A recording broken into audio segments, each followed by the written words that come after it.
pagi, selamat siang, selamat sore, dan selamat malam. Dalam kesempatan kali ini saya Farhan Fadilah melakukan podcast tentang kesehatan mental bersama Iqbal. Oke. Halo, selamat pagi, selamat siang, atau selamat malam. Perkenalkan, saya Elmina Itakusumawardani. Saya guru BK di SMK Negeri 10 Semarang. Kali ini dengan Mas yang dari UNES ingin podcast bersama kita tentang kesehatan mental. Silakan, apa yang ingin kita tanyakan? Nah Ibu, jadi sebenarnya saya telah melakukan penelitian ya. Menurut WHO, 1 dari 7 remaja di dunia ya, dalam rentang usia 10 sampai 15 tahun itu mengalami keluhan kesehatan mental Ibu. Nah, sayangnya di sebagian besar dari mereka itu tidak mendapat penanganan yang tepat Ibu. Khususnya Ibu ke pertanyaan-pertanyaan. Menurut Ibu, apa sih kesehatan mental itu? Oke. Kesehatan mental. Kesehatan mental adalah kesehatan yang ada di dalam diri kita, secara fisik atau secara mental. Kalau fisik kita bisa melihat secara jelas bagaimana aktivitas anak-anak usia yang adik sampaikan tadi, dari usia perkembangan mereka dari SMK, kalau kita dari SMK sampai dengan nanti jenjang masuk ke perguruan tinggi negeri.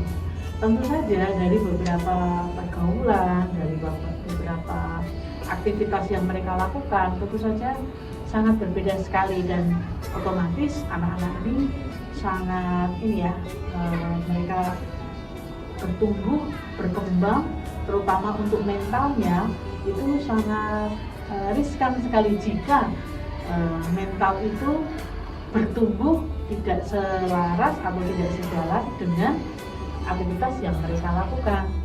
Jadi untuk kesehatan mental itu sendiri, bagaimana kita ini Bapak Ibu guru ini mendampingi anak-anak yang mungkin ada dibilang ada gangguan mental sedikit untuk perkembangan mental mereka, mana kita pendampingan yang optimal untuk mereka supaya mereka bisa menyesuaikan dengan perkembangan hidupnya, seperti itu.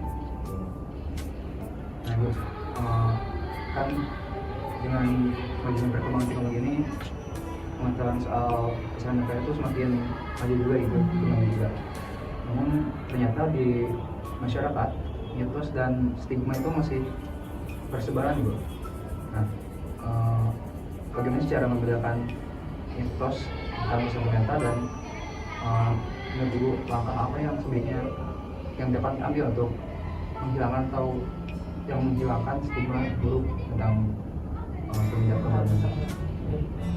Jadi memang ya, karena penduduk kita di Indonesia itu sangat padat dan kurangnya informasi, kurangnya pengetahuan tentang mental itu sendiri, kesehatan mental itu, terutama bagi anak-anak yang kena secara langsung.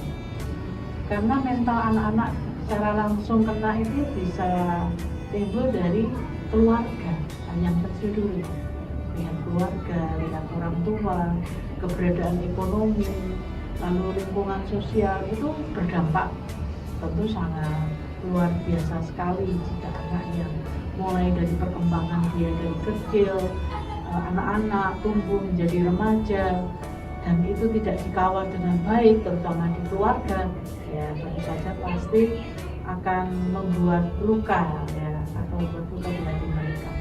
Dan langkahnya bagaimana? Langkahnya adalah inilah pentingnya pengetahuan atau pendidikan kesehatan mental ini bagi orang tua. Karena selama ini orang tua hanya berfokus pada mencari uang, mencari rezeki untuk kebutuhan rumah dan anak. Mereka lupa kalau anak-anak itu juga membutuhkan pendampingan secara mental untuk dirinya supaya mereka itu tidak merasa sendiri. Nah, kesibukan orang tua ya. Jadi makanya alangkah pentingnya di sini adalah komunikasi. Ya, jadi mungkin langkah awal yang harus dilakukan, entah itu dengan orang tua, entah bapak ibu guru, atau mungkin dengan teman sebayanya, itu bisa dengan komunikasi. Ya, Jadi komunikasi emang penting Bu. betul sekali. Nah, selanjutnya bagi remaja-remaja ini misalnya Bu, seringkali remaja itu ketika merasa itu beranggapan bahwa wah ini depresi gitu. Nah, atau mungkin kebalikannya Bu, ketika ada orang yang mengalami depresi tapi dia menganggap bahwa itu mungkin sekedar bad mood atau imunnya sedang merusak kan. Nah, bagaimana cara membedakan rasa sedih biasa dan depresi itu? Ini ya Mas. Jadi untuk depresi, kadang-kadang anak-anak usia segitu tuh belum bisa membedakan itu depresi, itu stres, atau itu katakanlah moodku lagi nggak bagus, atau moodku lagi jelek. Jadi saya diem, menyerobot, Ya. menutup diri. Kadang anak-anak ini tidak tahu apa yang terjadi pada mentalnya dia, yang kesehariannya mungkin kalau tidak menimpa dari keluarga yang tidak mampu saja menurutku pasti juga akan menimpa bagi mereka yang berkeluarga juga. Karena mental di sini mereka ketika masih remaja merasa mentalnya benar-benar dihajar bisa.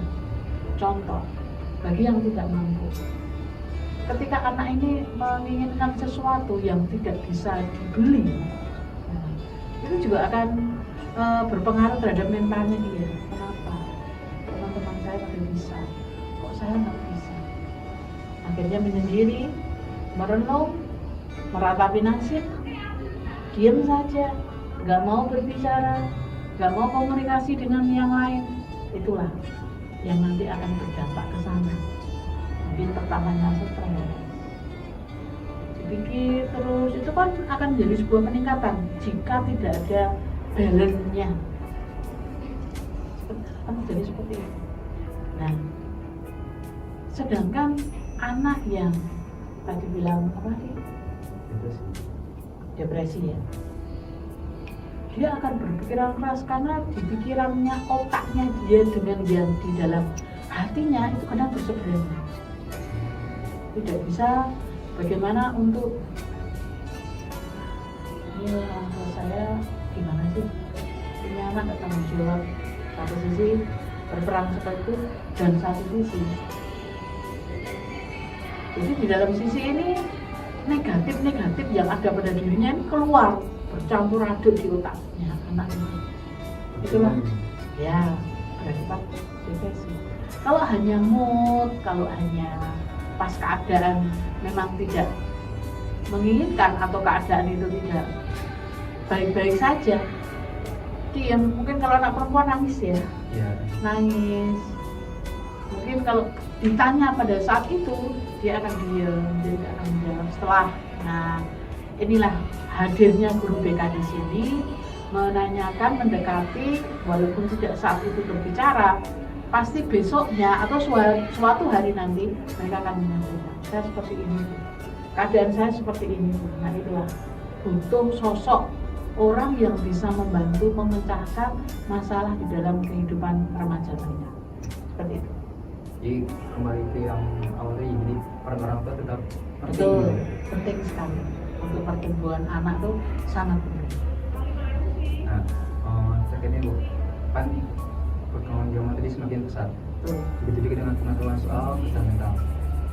Kalau menurut Ibu, pengetahuan jika individu mempunyai pengetahuan kesehatan mental yang baik itu Bu, apakah dapat kompleks keadaan mentalnya Bu? Jadi dengan adanya perhatian,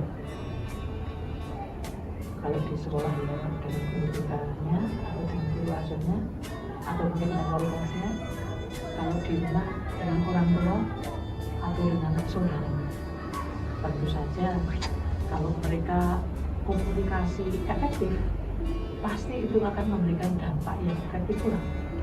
Tetapi kalau di dalam keluarga atau di rumah mereka tidak bisa mendapatkan komunikasi yang efektif, itu pun juga akan berdampak. Nah, dampaknya ini lebih banyak ke negatif daripada positifnya. Tapi kalau bisa berkomunikasi efektif dengan baik, apa yang kau inginkan, apa yang kau mau, bagaimana kamu mengambil sikap, bagaimana kamu mengambil langkahmu, bagaimana cita-citamu, bagaimana ke depanmu, bagaimana karyamu. Itu kalau bisa dibicarakan dengan baik, terutama dengan keluarga, itu pasti ada pemikiran-pemikiran positif yang ada di otak kita ini untuk ingin berkembang ke sana. Apalagi ada dukungan, sangat luar biasa ini untuk perkembangan mental itu sangat bagus, ya. Tapi kalau sebaliknya tidak sama sekali, tidak ada kompromi atau kepedulian dari pihak keluarga, temannya sendiri, terlebih lagi lingkup yang ada di lingkungan sosial, itu nanti akan berdampak besar terhadap perkembangan secara psikologi dari anak tersebut. Jadi pada dasarnya manusia kan punya kecenderungan untuk beraktualisasi sendiri ya Bu. Betul, Ya. bersosialisasi ya. Kecenderungan tersebut akan sangat menjadi lebih kuat bila dapat dukungan dari orang sekitarnya gitu. Betul sekali. Namun seringkali meskipun sudah punya dukungan dari orang sekitarnya, nah di sosial seringkali menjadi pelampiasan ya, ya. Titik baik meskipun punya dukungan yang mendukung, tapi dengan kontribusi media sosial dia terkontaminasi Ya. dengan media sosial, semua itu seakan-akan tidak terpengaruh Bu. Jadi dukungan itu seakan-akan terkalahkan oleh media sosial. Jadi media sosial seringkali menjadi pelarian dan memberi dampak negatif Bu. Nah, bagaimana media sosial terhadap pengaruhnya? Memang sih ini zamannya genset, jadi memang anak-anak itu tidak lepas dengan yang namanya medsos, melalui gawai itu yang kecil sangat luar biasa dahsyatnya, dan jika tidak bisa mengendalikannya dengan baik, itu nanti akan memberikan dampak yang tentu saja tidak baik banget lah. Makanya pintar-pintarnya anak ini menggunakan gawai itu dengan baik. Memang sih tidak dipungkiri, setiap permasalahan, setiap hal-hal yang mengganggu dirinya itu akan berdampak lari langsung ke medsos itu. Karena memang medsos itu selain untuk ya hiburan, di situ mau cari apa aja, mulai dari ilmu pengetahuan atau katakanlah informasi apa saja komplit di situ, ya kan? Nah, inilah saat-saat inilah tetap sebuah pendampingan, tetap sebuah pendekatan, tetap entah itu dari keluarga, dari lingkungan sosial, ataupun dari teman sebaya, ataupun dari bantuan bapak ibu guru, BK, wali kelas, nah selalu bersinergi. Ya, apalagi kalau masih dalam tahap belajar ya, bersinergi. Jadi banyak anak-anak itu harus selalu diberi motivasi, pandangan arah ke depan ya, bagaimana untuk berjuang. Nah, ini. Karena kadang-kadang anak sekarang itu dia membuat segala sesuatu itu mudah, karena ada di gawainya ini, tidak butuh uang, tidak butuh apapun. Ini tuh seperti nyawa dalam hidupnya. Dia tidak akan bisa gawe ini lebih baik dompetnya yang ketinggalan daripada gawe ini, ya nggak? Yes. Itu jujur nih.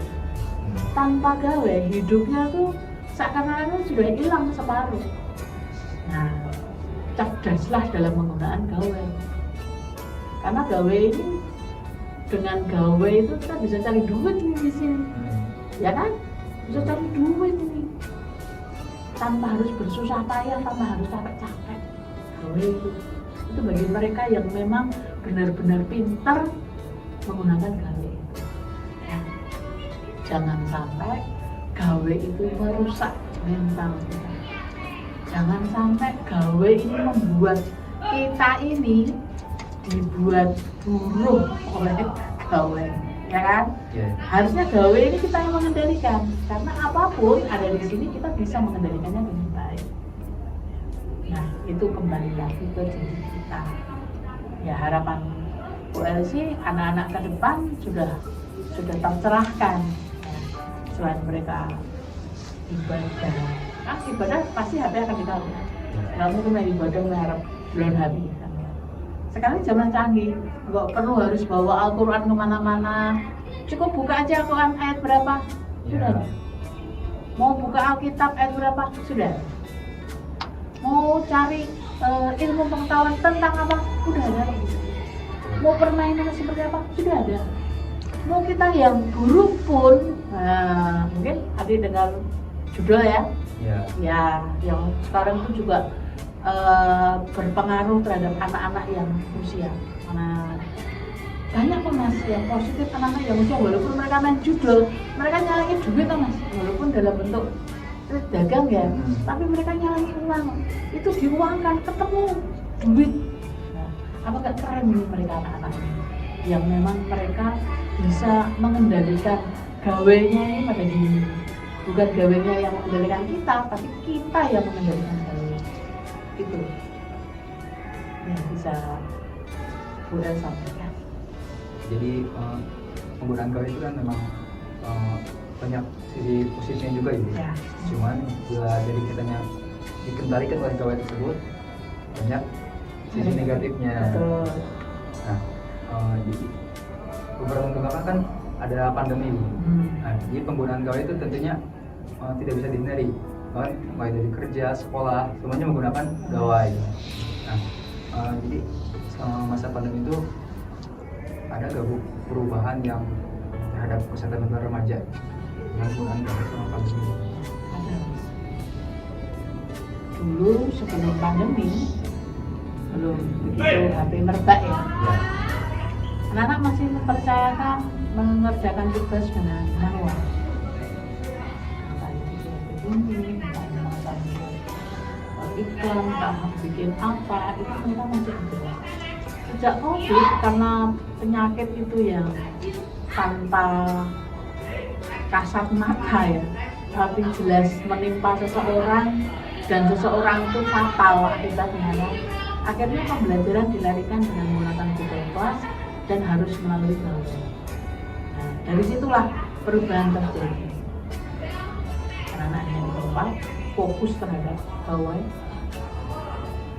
kadang sampai berjam-jam. Toko kacamata laris, nah ya kan? Toko kacamata laris, brand laris, gitu. Karena mereka yang terlalu banyak tersorot di gawe itu, tentu saja akan membuat mata kita jadi minus. Karena terbiasa kalau itu kecil-kecil nggak bisa, harus mereka mengerjakan tuntutan guru, memberikan tugas yang luar biasa. Itu juga akan mempengaruhi anak. Akhirnya capek aku tiap hari mengerjakan pakai kayak gini.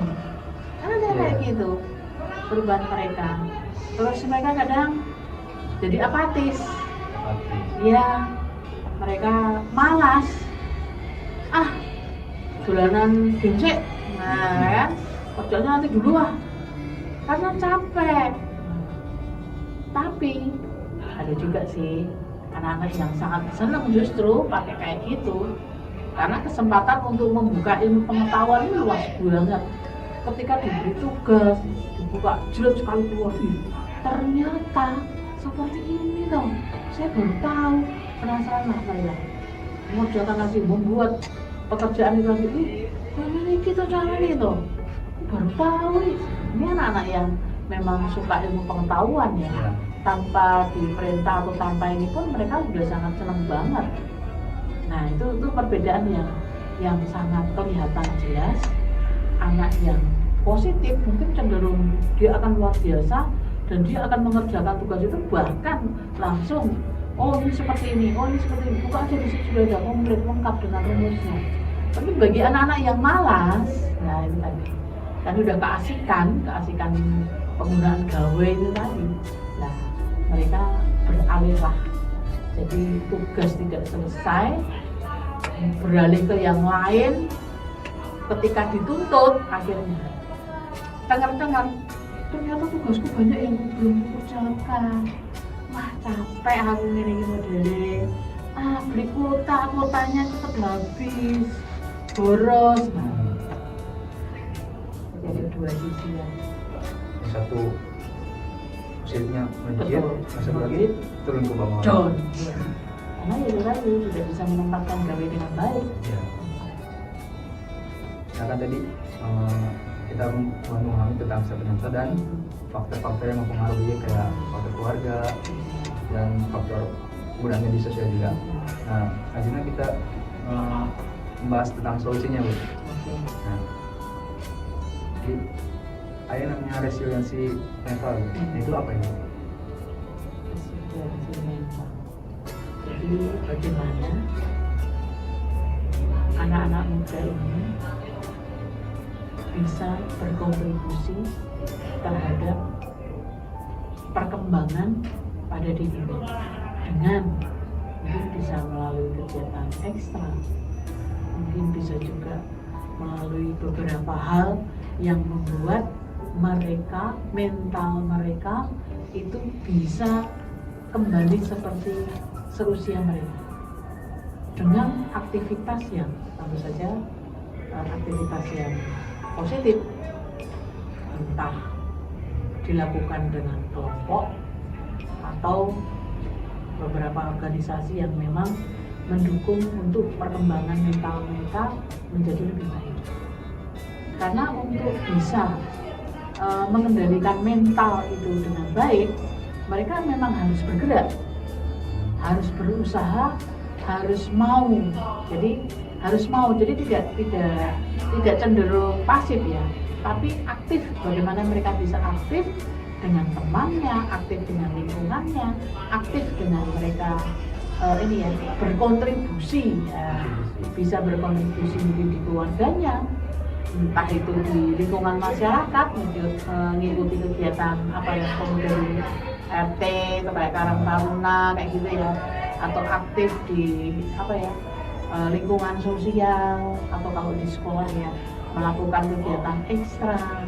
Nah itu dapat memberikan atau dapat menumbuh kembangkan mental itu dengan baik. Jadi mentalnya terjaga, fisiknya juga terbangun dengan baik, maka tumbuhlah menjadi sebuah sehat mental, sehat rohaninya, kan begitu, sehat jiwanya, kan begitu, sehat tubuh dan fisiknya, sehat pikirannya. Nah itu semua kan harus bersinergi dengan baik, harus bersinergi, komunikasi yang baik, bersosialisasi yang baik. Itu sebuah resiliensi kesehatan mental ini yang bisa mereka diterapkan di dalam kehidupan. Seperti itu. Jadi kesehatan mental dan kesehatan fisik itu sama pentingnya, Bu. Ya, untuk menjaga kesehatan mental itu bisa dengan aktivitas dan bersosialisasi gitu. Betul, ya, betul. Solusi yang bisa diberikan. Nah, sebenarnya apa sih, Bu, seseorang itu harus mencari bantuan profesional ataupun sekedar reach out ke teman-teman orang sekitar terdekatnya gitu? Kalau berkaitan dengan bantuan ya, kadang-kadang karena mereka tidak menyadari ya, kadang anak-anak sosial mereka kan tidak menyadari itu saya kena mental saya atau depresi atau apa gitu ya, bisa mereka datang ke seorang psikiater ya, itu lebih condong atau lebih banyak ke psikiater seandainya mereka itu terlihat menurun, susah untuk komunikasi, mereka cenderung misalnya depresinya itu tinggi banget, sensinya juga tinggi banget, mungkin bisa dibantu oleh misalnya psikiater, dibantu untuk penanganannya supaya tidak merasa dirinya itu salah, dirinya tidak rasa, dirinya ya nggak baik-baik aja, mungkin membutuhkan psikiater. Kan sekarang banyak kan psikiater yang memberikan layanan entah itu online atau atau datang langsung, ngobrol langsung, bagaimana untuk mencari solusi yang terbaik kan seperti itu. Banyak kok. Nah, ini gantung dari tingkatan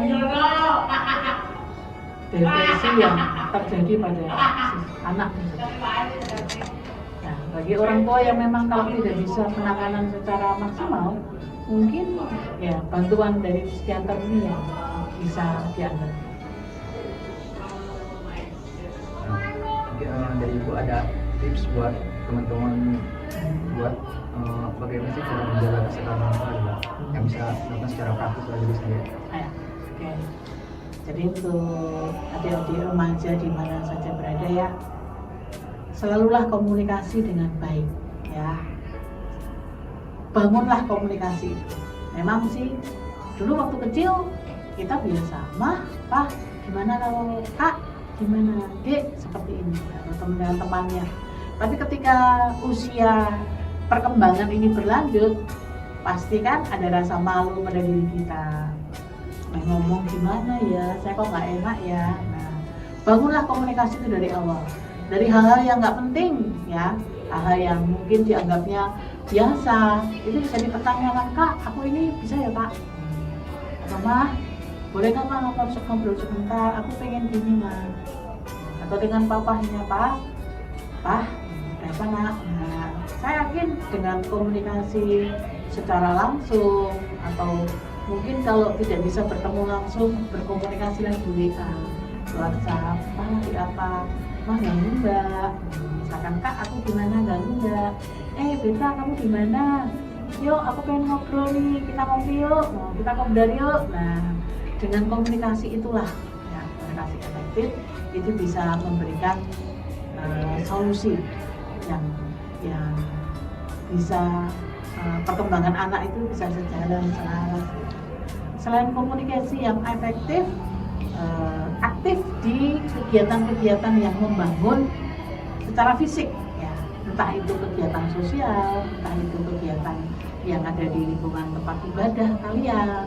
Nah, kan pasti ada kan kegiatan remaja-remaja yang entah sholawatan, entah kegiatan di gereja atau di tempat di mana saja, tapi mereka bisa dengan senang ikut di kegiatan itu. Oh, kegiatan anak muda, misalkan nongki bahas apa, nah itu mungkin bisa jadi solusi ya, jadi solusi untuk ke depan supaya anak-anak yang seusia kalian itu bisa berkembang sesuai dengan usianya, bisa berkembang dengan lingkungan sosialnya, bisa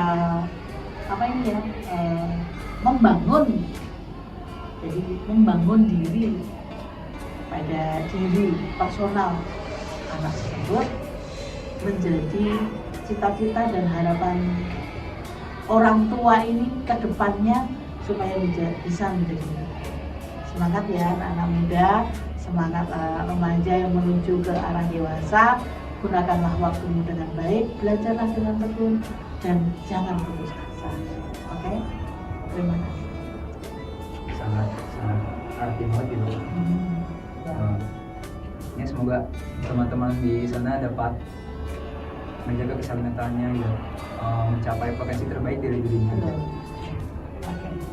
Jadi kalau saya simpulkan ini, jadi kesehatan mental itu tadi pentingnya sama dengan kesehatan fisik, dan komunikasi itu menjadi kunci utama ya Bu, kunci utama dalam menjaga kesehatan mental. Komunikasi dengan orang tua, teman, saudara, profesional gitu. Kemudian kemampuan untuk bersosialisasi juga penting, karena dalam bersosialisasi kita seakan mencari dan mendapatkan bantuan dan dukungan dari orang-orang sekitar. Jadi mari teman-teman kita senantiasa menjaga satu sama lain. Bila ada teman kita, ada orang-orang yang dekat dari kita tampak perlu bantuan, maka kita berikan uluran tangan kita demi menjaga satu sama lain dan menjaga kesehatan mental juga. Terima kasih Ibu atas ilmunya dan pengalaman ibu. Semoga ini dapat menjadi motivasi bagi teman-teman semua untuk senantiasa mencapai kondisi terbaiknya tadi gitu. Terima kasih Ibu. Ya, sama-sama. Terima kasih.